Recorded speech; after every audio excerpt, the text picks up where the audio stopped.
Hi, and thanks for watching this video. My name is Philip Evanen. My company is Integrity Wealth Management. And welcome to Whiteboard Wednesday, where we outline a concept or use an analogy to explain a financial truth or important idea. Today I want to talk to you about basics.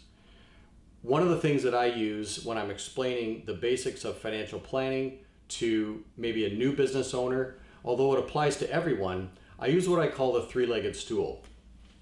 And it works like this. If your income supports the three-legged stool, let's say, and the whole idea of using this three-legged stool is to support your life, the things that you want to do in life, plus investments for the future. So this three-legged stool could fall over if it's not supported in a certain way. And we say that one of the supports needs to be life insurance. One of the supports should be critical illness insurance. And one of those supports should be disability income.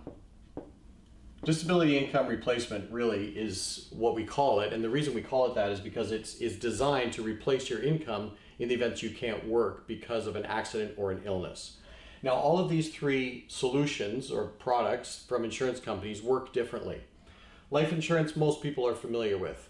There's basic types of life insurance, which we'll get into in another video, but essentially most people understand that when someone dies, when they have life insurance, someone dies, the insurance company simply pays a claim upon proof of death, and that claim, that amount of money for the life insurance, goes to the beneficiary. Critical illness pays much the same way as life insurance because critical illness is designed to pay out a lump sum in the event that you're diagnosed with a serious life-threatening illness. There are a couple of dozen of them that most plans cover. You can get really granular in terms of the way that they work and the things that they specifically cover between companies, but they're pretty much the same across the board. The difference with critical illness as compared to long-term disability or disability income replacement is that critical illness pays out one time.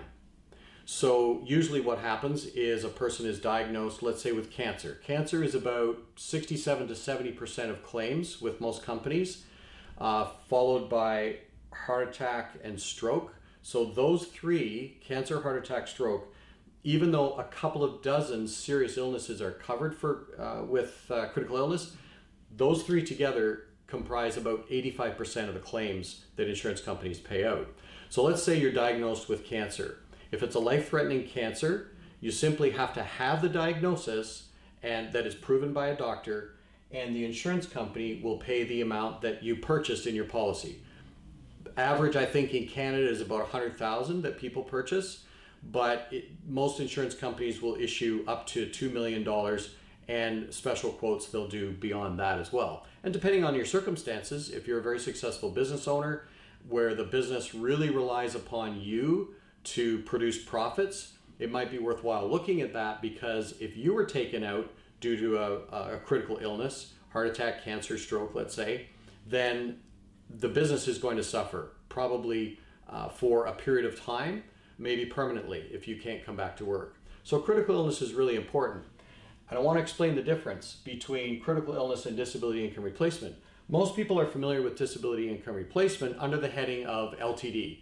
So people that, we work with business owners, so most of our business owner clients might have, many of our business owner clients might have group benefits that include long-term disability, but a lot of business owners don't have that. And so long-term disability through a group plan just means that in the event that you can't work because of an accident or an illness and you're off for an extended period of time, disability income replacement is designed to replace that income, usually up to 2/3, 66 and 2/3% of your salary after tax.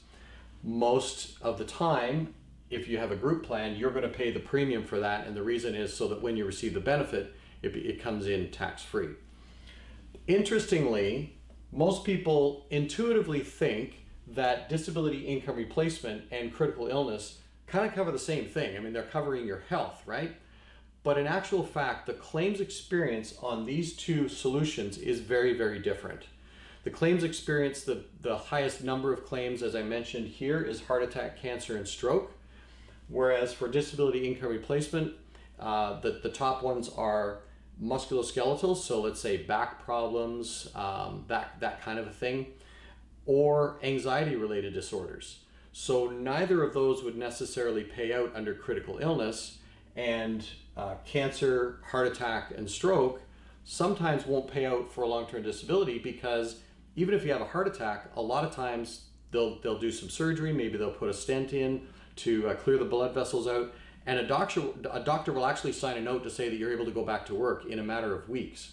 So you might not even satisfy the waiting period on a long-term disability or disability income replacement plan, whereas if you have that critical illness, they'll simply write you the check. So they do cover different things, and that's why I say to people, in order to support your life and be able to invest, you need to have that three-legged stool, because if, in the physical world, if you had a three-legged stool and you sat on it, you're more likely to fall over. And so in the same way, to balance out the protection that you need to protect your income over the long haul, you need all three of these, or at least need to consider them, and the gaps that might be there without them. So thanks for watching this edition of Whiteboard Wednesday. We hope it's helpful to you.